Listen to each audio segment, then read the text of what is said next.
Welcome to the Spiritualist Sanctuary, a podcast on spirituality to awaken your soul, tap into your intuition, and step into your divine self.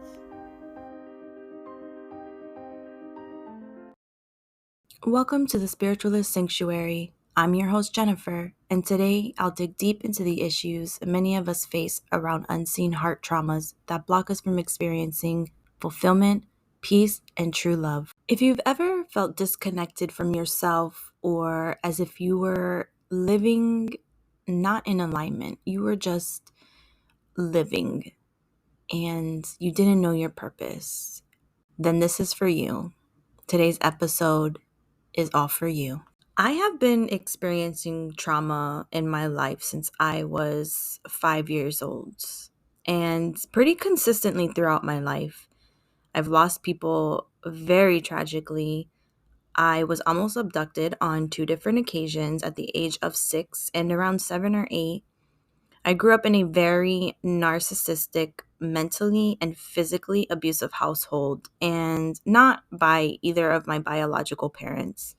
My parents split when I was very young, and I was blessed with 2 step parents. I've had a lot of things happen that have made me meek and always trying to please people and make people like me. These events led to some destructive behavior, and some of those behaviors I marked as a character trait. I was desensitized by the time I was a young adult, and I was just not pliable. I was defensive and controlling, and if it didn't go how I said or thought it should go, I would victimize myself. But after years of the ups and downs of an emotional roller coaster and constantly feeling empty, I realized the problem was bigger than the surface level. So, this is when I started my journey to healing.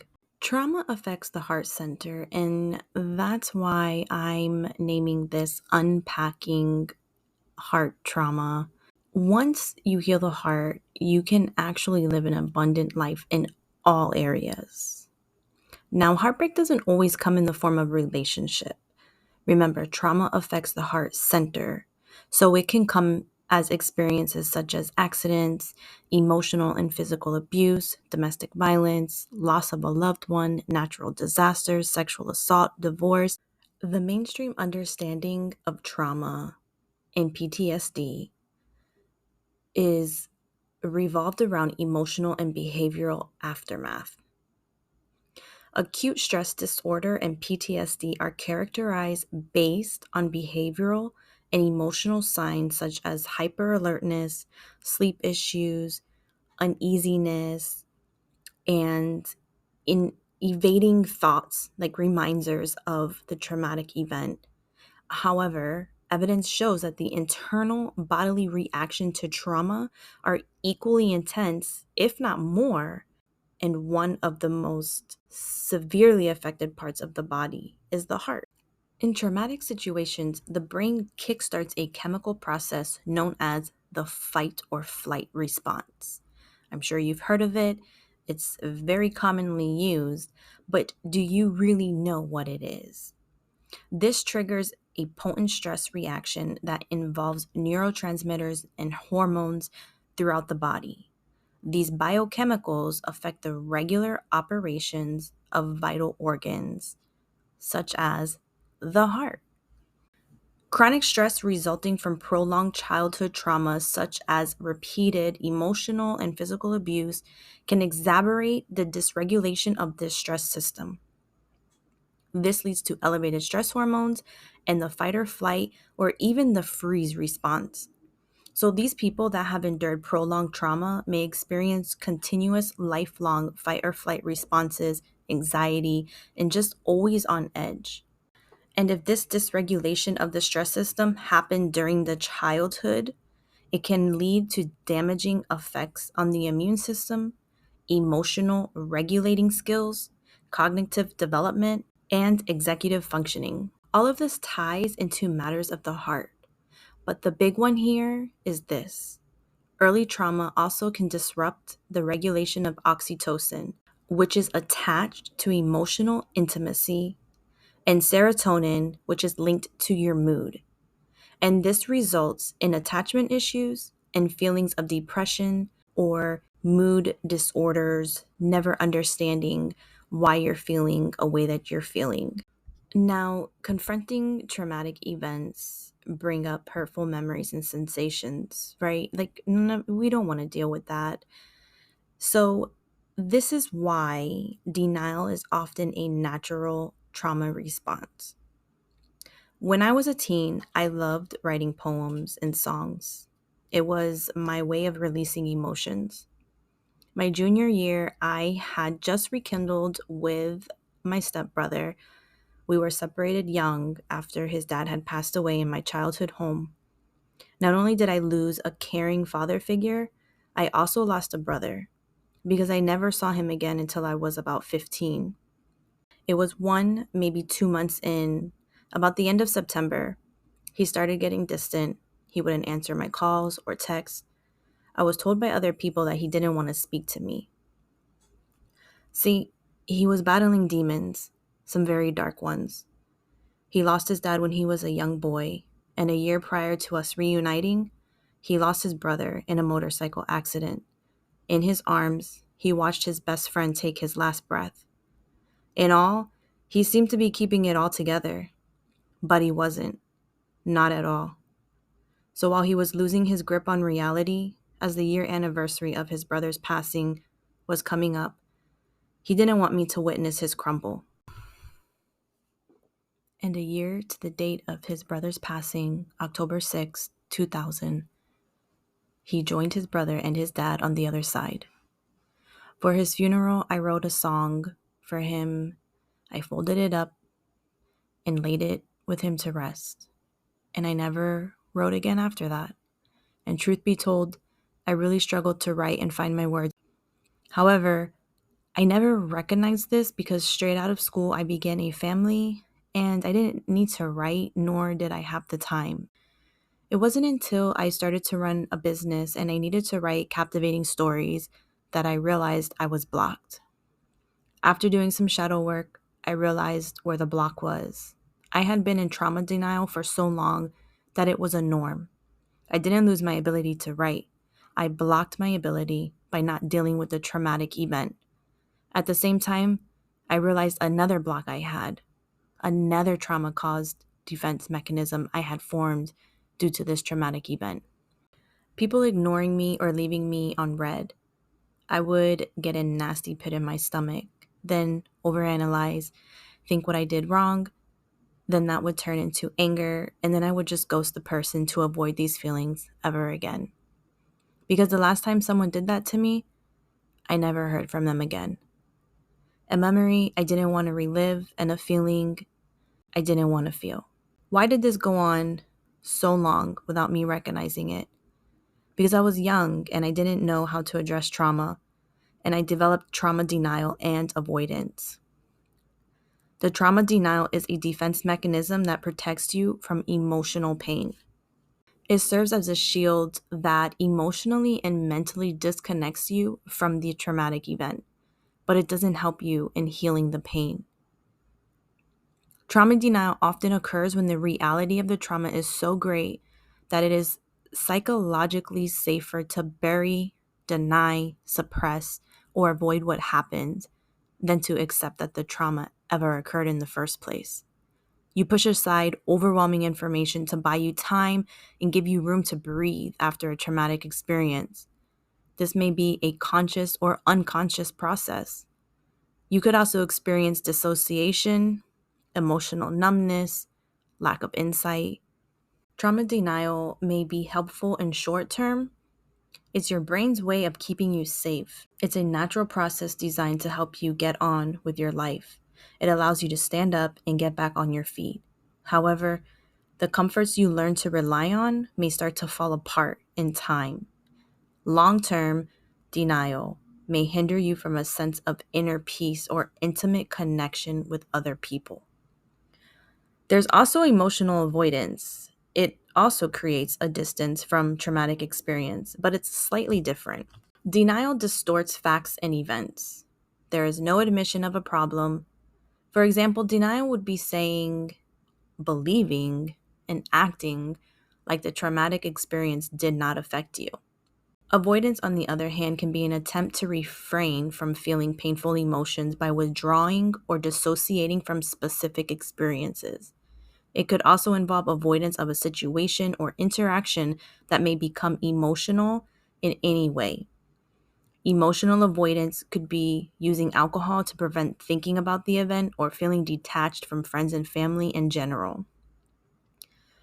Denial helps you avoid pain, get on with your life, maintain an illusion of control, remain loyal to someone who hurts you, stick out a tough situation until you can safely get away, protect your self esteem. The problem with denying it is that until you acknowledge and recognize trauma for what it is, you deny your own experiences. The denial ultimately creates a barrier to the ability to heal from it.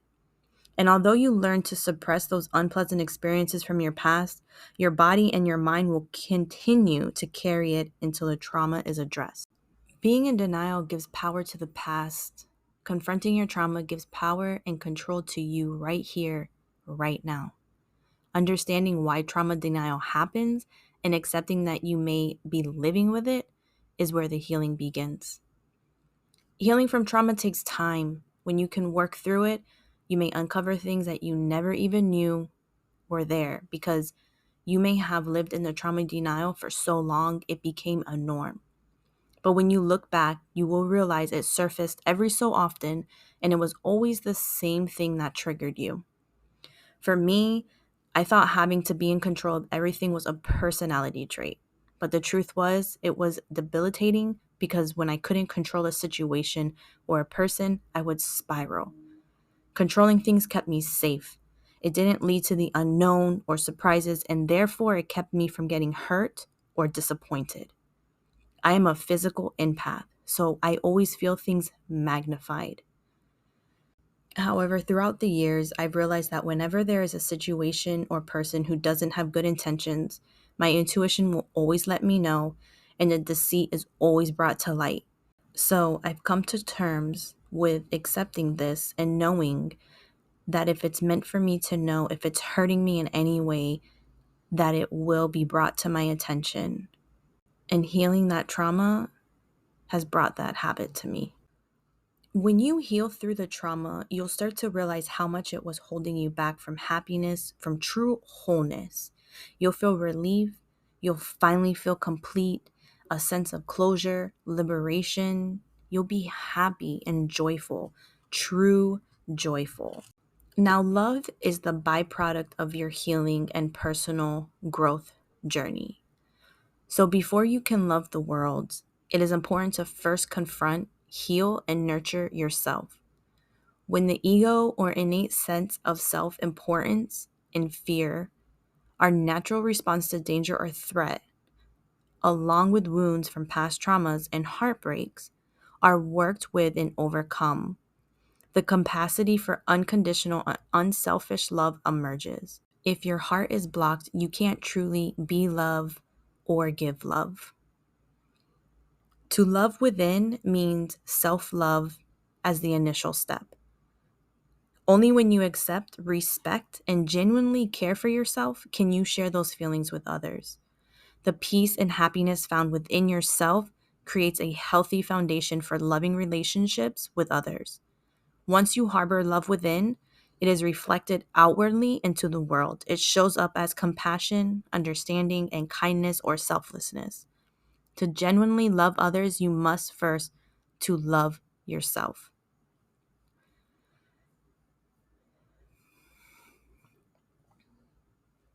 How do we do this?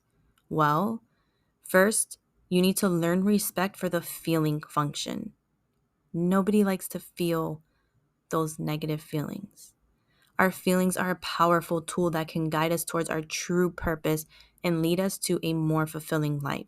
However, many of us ignore or suppress those feelings, often relying solely on our logical mind or ego to make decisions. To truly connect with our higher self, you must learn to honor and respect the wisdom that comes from our intuition and emotions. This means acknowledging and accepting your feelings without judgment, allowing yourself to fully experience them. Instead of pushing them away or dismissing them, we can learn to listen to what our feelings are trying to tell us. Stay open to your feelings without feeling the need to act on them. We can observe our emotions, sit with them, and explore their underlying messages. This practice allows us to develop a deeper understanding of ourselves and our desires, helping us to make decisions that align with your higher self. Next, learn how to stay open to feeling without having to act on them. When it comes to our emotions, it can be super tempting to immediately react and take action. We live in a fast paced world that often values quick decisions and practicality over emotional depth. In our society, the ego often takes the forefront with its logical reasoning and need for control, but our intuition, our inner voice, always known as the higher self, holds a wisdom that suppresses the ego's limited perspective. By staying open to our feelings without feeling the need to immediately act, we create space for our intuition to be heard. When a strong emotion arises, instead of immediately responding, take a moment to sit with it. Observe it without judgment and allow yourself to fully experience it. This practice helps to deepen your understanding of yourself and the underlying messages that your feelings are trying to convey. It will create a sense of flow and harmony in your life as you move forward with intention and clarity. So, the next time you experience a strong emotion, take a pause. Listen to what your feelings are trying to tell you. Stay open and curious, and trust that by doing so, you are on the path to connecting to your higher self. Next, we have distinguish the voices within yourself. I covered this topic in one of my podcasts about instinct versus intuition. So, if you want to know a little bit more about this, head over to that podcast. It goes more into depth. Um, but your mind is filled with various thoughts and beliefs that can often create confusion and uncertainty. It is crucial to identify the different voices within you and discern which ones are aligned with your true purpose. One voice that often arises is ego, is driven by fear, doubt, and self centeredness. It seeks validation, control, and immediate gratification. The ego tends to prioritize external factors and societal expectations, leading you astray from your authentic self. On the other hand, our higher self speaks from a place of love, wisdom, and inner knowing. It is the voice that guides you towards your true purpose and fulfillment. This voice is often quieter and more subtle than ego, but it holds the key to your spiritual growth and alignment. Distinguishing between the ego and the higher self requires deep self awareness and mindfulness. It involves observing your thoughts, questioning their origin, and discerning whether they come from a place of fear or love. By tuning into the energy behind our thoughts, we can identify which voice is speaking to us. Next, we have overcoming your embarrassment as being human. Instead of feeling ashamed of your emotions or judging yourself for your mistakes, try to see them as opportunities for growth and learning. Every experience, whether positive or negative, has something valuable to teach you. By accepting and embracing your humanness, you open yourself up to greater self-compassion and self-love. Remember, spirituality is not being perfect or transcending your human experience. It's about integrating your spiritual understanding into your everyday life. Embracing your humanity means being authentic and vulnerable, allowing yourself to feel deeply and learn from your experiences. One of my favorites, shadow work. Shadow work involves diving deep into the abyss. You dive into the deepest parts of yourselves and you face the aspects that you may have hidden or repressed. The shadow refers to the parts of you that you deem undesirable or unacceptable, such as your fears, insecurities, and past traumas. Engaging in shadow work requires courage and willingness to confront your inner demons. It involves self-reflection, introspection, and a commitment to healing and growth. By shining a light on your shadows, you can bring them into your conscious awareness and begin the process of integration.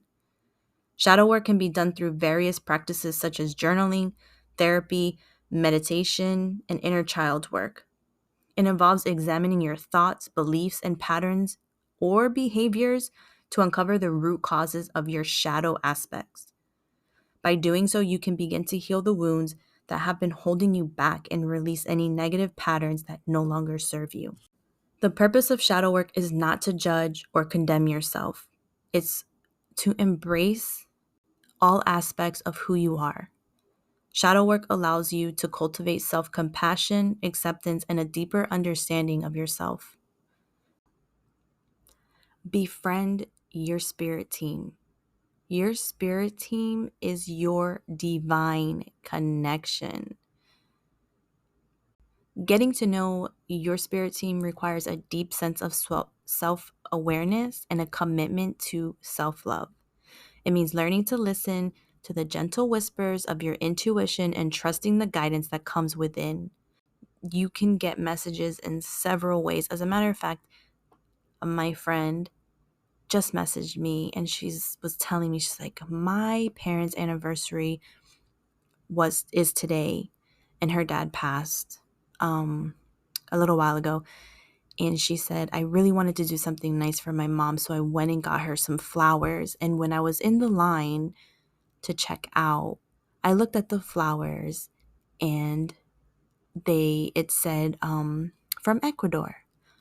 And that is where her father was when he passed away. And she's like, I know it was a sign. And those are signs, things like that. Sometimes when I'm battling very deep things, I will always be visited by an owl. It will be the most randomest times, and he'll just come just to remind me, you know, you may be going through a hard time, but it's going to get better. Hang in there. That's what comes to me when I really need that sense of it's okay. So get to know your spirit team. They are always going to be there. They're ready to support and guide you on your path. They want you to ask for their help. They want to guide you. You just have to be willing to listen. You can connect with your spirit team through journaling, through meditation, just through moments of stillness, daily mindfulness, tuning into your inner world. Connect to the wisdom and guidance of your spirit team. Build that relationship. And it does involve practice, but it's so worth it. Learn what you really want. So often we go through life without truly understanding our desires and aspirations. We may find ourselves chasing after external validations or following societal expectations only to realize that these things do not bring us true fulfillment. To learn what you really want, it is crucial to cultivate self-awareness and introspection. Take the time to reflect on your passions, your values, and dreams. What makes your heart sing? What activities bring you joy and a sense of purpose? By exploring these questions, you can begin to uncover your true desires. It is also important to tune into your intuition and listen to those whispers of your inner self. Your intuition is a powerful guide that can help you navigate towards your true purpose. Pay attention to the subtle nudges and gut feelings that arise within you. These are often indicators of what you truly want in life. Lastly, be open to exploration and experimentation. Sometimes we may not fully know what we want until we try new things and step outside of our comfort zone. Allow yourself the freedom to explore different passions and interests. You may discover hidden talents and desires that you never knew you had. Remember, learning what you really want is an ongoing process. As you grow and evolve, your desires may change. Stay open and curious and embrace the journey of self-discovery. By learning what you truly want, you can align your life with your higher self and create a future that is in harmony with your authentic desires. Make conscious decisions. Conscious decision making involves being fully present and aware of the choices you make in your life. Instead of acting on autopilot or simply going along with the status quo, we take the time to reflect on your options and consider how they align with your higher self and your true purpose. To make conscious decisions, it is important to tune into your intuition and inner wisdom. Trust your gut feelings and those subtle nudges that guide you toward the right path. By listening to your intuition, you can make choices that are aligned with your higher self and bring you closer to living a fulfilling and purposeful life. Head towards love. Love is the guiding force that connects you to your true essence and helps you find inner peace and fulfillment. By embracing love, we can transform our lives and relationships in profound ways. Treat yourself with kindness and gentleness, acknowledging that you are worthy of love and deserving of happiness. Practice self-care and prioritize your well-being, both physically and emotionally. By loving yourself, you create a foundation of love that can extend to others and the world around you. Open your heart to love others unconditionally. Practice forgiveness and let go of grudges and resentment that may be holding you back. Remember, forgiveness is for yourself, not for others. Choose empathy and compassion in your interactions with others, seeking to understand and connect with them on a deeper level. By approaching relationships with love, you can create meaningful connections and foster a sense of unity and harmony. Extend your love to the world at large. Practice kindness and compassion towards others, including animals and the environment. Choose actions that contribute to the greater good and contribute to your own spiritual growth and fulfillment. Make positive impact on the world. Spread love, not only to uplift others, but to contribute to your own spiritual growth and fulfillment. Love is the essence of our true nature, and by embracing it, we can truly live in alignment with our higher self. Now, I mentioned a lot about self-love and self-compassion. Now, I'm going to talk about how do we cultivate these things, right? How do I show myself self-love? How do I cultivate compassion? 1, prioritize daily self-care. Make activities that nourish your mind and body and soul. Make them a priority. Set a time aside each day for activities that bring you joy, whether it's taking a long bath or going for a walk. It could be indulging in a hobby. Remember, self-care is not selfish. It is an essential part of your well-being, and you only need 20 minutes a day of it. Pay attention to the way you speak to yourself. Replace negative self-talk with positive affirmation and kind words. Treat yourself with the same love and compassion you would give to a dear friend. Remember, you are worthy of love and kindness. 3, learn to prioritize your needs and set boundaries with others. Say no to activities or commitments that drain your energy or do not align with your true self. By honoring your boundaries, you protect your well-being and create a space for self-love and self-care. 4, let go of grudges and resentment that weigh you down. Forgiveness is a powerful tool for healing and freeing yourself from emotional baggage. Release any negative energy and choose to forgive both yourself and others for past mistakes or hurtful actions. 5, surround yourself with people who uplift you and support you. Seek out relationships and communities that share your values and inspire your growth. Create a positive and nurturing environment that aligns with your higher self. Remember, self-love and compassion are ongoing practices. Be patient and gentle with yourself as you cultivate these qualities. Embrace the journey of self-discovery and self-acceptance, and watch as your relationship with yourself and others blossom with love and compassion. Remember, there is no one-size-fits-all approach. Trauma impacts everyone differently. Recovery is a process unique to each individual. And that is all I have for you today, guys. I hope I have given you a wider understanding of how important it is to unpeel those layers and heal that trauma. I hope everyone has a beautiful Thanksgiving. Don't forget to show gratitude is the most important thing in your spiritual journey. Be love, give love and light, and live right. See you next time. Be blessed.